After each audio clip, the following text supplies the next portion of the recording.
Ciao a tutti! It has been so long since the last episode, but quite a few things happened in the meantime. We finished a year-long video recipe project. We entered the high season of cooking classes, which brought many trips to the markets, endless days in the kitchen, and so much fun. And most importantly, we went to Paris for a long weekend. Can you imagine this was my first time there? Me, 30-something woman obsessed with food? I had no expectations, yet I fell head over heels for Paris. So now we're back, ready to channel all the inspiration and the energy and the good vibes. And we're back with the podcast, celebrating 2 months since we first launched it in February. In 2 months, more than 1,000 people listened to our chats about Italian and Tuscan food. This is heartwarming and so incredible. Thank you so much for all your lovely comments and feedbacks on our podcast. Be sure to subscribe on iTunes or wherever you are listening to a podcast. Please rate and review the show. It will help us to be found online and to build up an appetite for Italian food. Share with your friends too. You will find all the links to the recipes we mentioned today in this episode description. Don't forget to visit julskitchen.com for more information and to discover new stories and recipes from Tuscany. And now, let's start!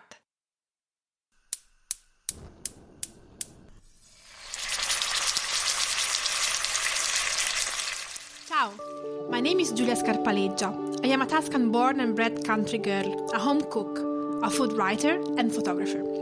I teach Tuscan cooking classes in my house in the countryside, and I've been sharing honest, reliable Italian recipes for 10 years now, through my cookbooks and my blog, julskitchen.com. If you love everything about Italian food, big crowded tables and seasonal ingredients, join us and follow Cooking with an Italian Accent. Welcome to Cooking with an Italian Accent, episode 7. Today's theme is vegetarian, vegan, and gluten-free food and recipes in Tuscan cuisine. Nowadays, the Fiorentina, the Florentine beef rib steak, is considered an emblematic dish of the Tuscan cuisine. It is actually original from Maremma. It is a typical food of Bovari, which are our cowboys, who chose for themselves the most valuable piece. From there, from Maremma, it was later brought to Florence, where it took the present name that elects it as a representative food of the region. But believe me, there is much more than this. If you follow a vegetarian or vegan diet, and if you are going to visit Tuscany soon, don't worry, there are plenty of choices for you. And now I'm going to tell you something about all the dishes that are either vegan or vegetarian. Let's start with there is a deep-rooted love for beans and pulses in general. We love beans here in Tuscany. Just imagine that Florentine people are often called mangiafagioli, bean eaters. Bean can be a source of pride and identity. Think about the ribollita. Ribollita is a dish that many Florentines would proudly fight for. It is the quintessential Tuscan winter food. It shows the imaginative use of stale bread. It testifies our love for beans, as this soup is promoted to main course and not a simple side dish. It gives the cavolo nero, the Tuscan kale, a chance to shine through as traditional winter green, but mostly it comforts you as a soft blanket. One of the main ingredients of ribollita are beans, the cannellini beans, very often. In my family, beans and chickpeas are also part of the encoded traditions passed on from generation to generation. There are rules that must be respected, which call for rosemary with chickpeas and sage with beans. Don't you dare cook them differently. So you will find some rosemary needles floating in our passato di ceci, which is a velvety and comforting chickpea soup, while you will find few crisp sage leaves that will match beans and sausages in a traditional winter dish, fagioli all'uccelletto. But of course, the fagioli all'uccelletto can be made also without the sausages. Their name, fagioli all'uccelletto, refers to the habit of cooking the beans just like the uccelletti, the tiny birds, so with sage and garlic. Our love for beans goes hand in hand with our love for seasonal vegetables and our respect for day-old bread. So let me name 2 more recipes that are vegan and so traditional, so typical of our cuisine and our culture. And one, by the way, is also my favorite comfort food.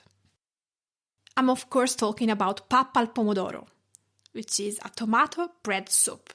The ingredients of this soup are extra virgin olive oil, garlic. I prefer to use fresh tomatoes and peel them directly when I need to use them, stale bread, salt, and sometimes chili pepper. So as you can see from the ingredients, this is a very simple, it is a very traditional vegan recipe. So we do not need to veganize it. It's already perfect for everyone.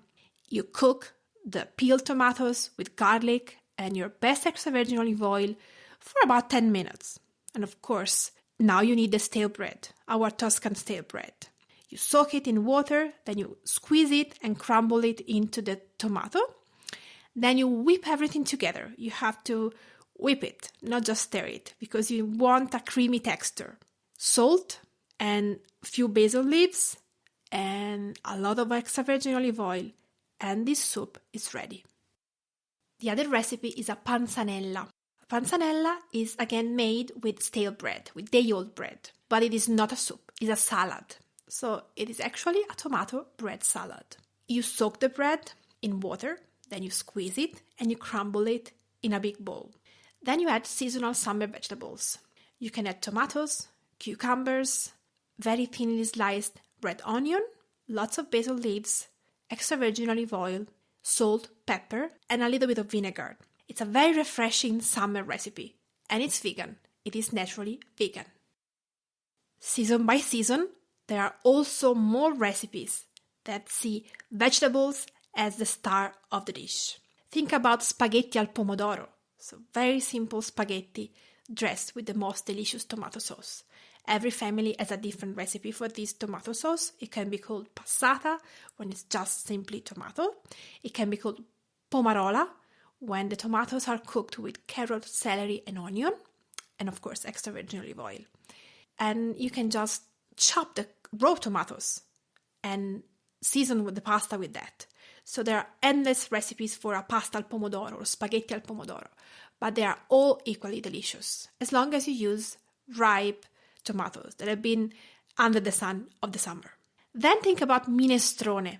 Minestrone is a typical vegetable soup. It's delicious with pesto if you want to add a spoon of that, but usually it's made with seasonal vegetables. It can be thickened with some beans or it can be thickened with a mashed potato. Then think about all the vegetable flans that we call sformati. You can have a sformato di spinaci, a sformato di carciofi, sformato di fagiolini. So it's a spinach flan, an artichoke flan, a green bean flan. You cook the vegetables and you usually mix them either with bechamel sauce or ricotta, and then you just put them in a tray and sprinkle some breadcrumbs on top and then bake them. They are crisp on the outside, very soft and creamy inside. They are born as a side dish, but of course they can be a main course. There is also another fun recipe that is called frittata trippata. It is a vegetarian recipe, even though it looks like trippa, tripe. It is a Tuscan omelette, a frittata, which is sliced very thinly and stewed in tomato sauce. It is one of those peasant dishes easily recognizable for their poor ingredients. They have just seasonal products, simple cooking, imagination, and creativity. It is made with 2 common ingredients, which are the cornerstones of this approach to food: eggs and tomatoes. Eggs were used to give the needed proteins and fat to face a hard working day. But instead of being served as a simple omelette or as a fried egg, they resemble the trippa alla fiorentina. Frittate, which is omelette, are a staple dish in the Tuscan countryside, as every household used to raise chicken in the backyard. So this meant fresh eggs, a good broth in the cold days, and once in a while a Sunday roast chicken with potatoes. The variety of frittate is almost countless, and it depends highly on the season. So you can have a frittata with fried artichokes, you can have a frittata with foraged herbs, or with green tomatoes in summer, or with squash in the colder months. In Siena, a typical frittata is made with breadcrumbs. This is another creative use of leftover bread. And now, let's talk about gluten-free. When it comes to gluten-free, it is slightly more difficult to find recipes which are naturally gluten-free. As you know, we worship bread. But do not despair, as there are still many options. And if you travel in Tuscany, there are many restaurants that offer you a gluten-free version of recipes or options. There are pizzerias with gluten-free pizza. There are bakeries with gluten-free pastries, but also ice cream shops where you can find gluten-free gelato. So be prepared to eat all that you want because you will find all the options that you need for you. So some of the recipes that are naturally gluten-free are polenta and risotto, to name two. Even though they are not strictly related to Tuscan cuisine, they are still quite common in restaurants, trattorie, and households. We love to make our risotto with the seasonal vegetables, and we like polenta with a rich wild boar sauce. All the bean and chickpea soup, they are gluten-free, provided you do not add bread croutons. And definitely, many of the meat dishes, as we tend to be quite straightforward in our cooking. Less sauces means less strange ingredients added. And so when you order a Fiorentina, you can be sure that is just meat. But there are two recipes that I always love to mention and cook during my cooking classes. They are steeped in traditions, yet they are naturally gluten-free and vegan. The first one is the castagnaccio. Castagna is chestnut. Castagnaccio is a Tuscan chestnut cake. If you want to bake a good castagnaccio, well, you exclusively need to buy a good flour. As you do not add sugar to the batter, you do not add other ingredients but chestnut flour and water. And of course, you will have some raisins and pine nuts and rosemary and olive oil, but the basic ingredients are chestnut flour and water. The chestnut flour has to be sweet and tasty on its own, and that's the reason why it is known also as farina dolce, sweet flour. Try to pinch a little bit of flour, put it on your tongue, and let it melt. You will taste the sweetness of chestnuts. There's a paradox of the chestnut flour. In the past, chestnut flour used to be the flour for those who could not afford wheat flour. The people living in the mountains of Tuscany, in the Appennino Tosco-Emiliano, in Mugello, in Amiata, they could not afford wheat flour. So they would dry the chestnuts in the woods and they would grind them into a flour. That flour could be used for bread, polenta, pasta, biscotti, and of course for the castagnaccio. Of course, in some of these recipes, chestnut flour cannot be used on its own. It is always mixed with some wheat flour. For example, in the pasta, in the bread, or in the biscotti.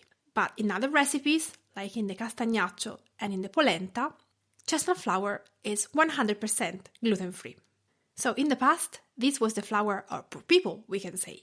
Nowadays, to buy a good chestnut flour, possibly local and organic, it is extremely expensive.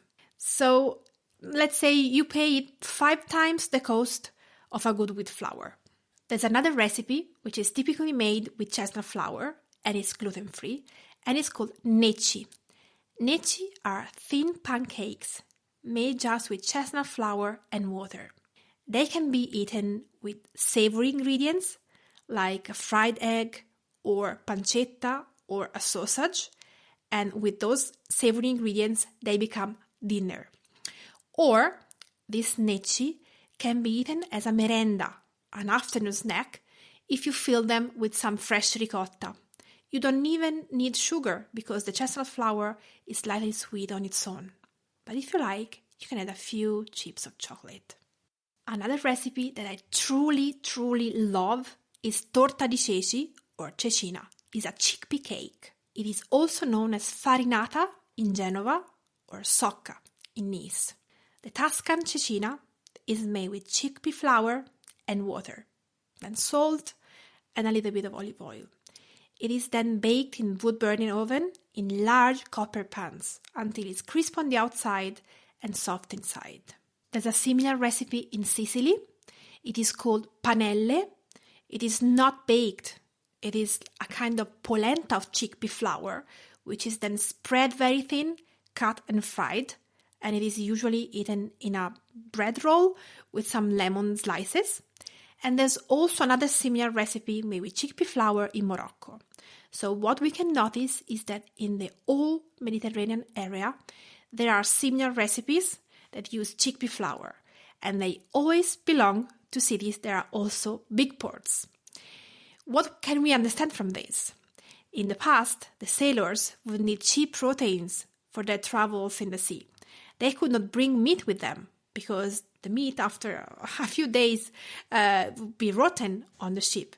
But they could use chickpea flour because that could be stocked on a ship for months, and they just needed some water to prepare a good meal.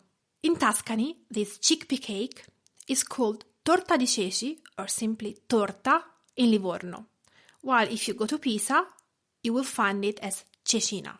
So you have to know that Pisa and Livorno, they hate each other. It often happens in Tuscany with neighboring cities.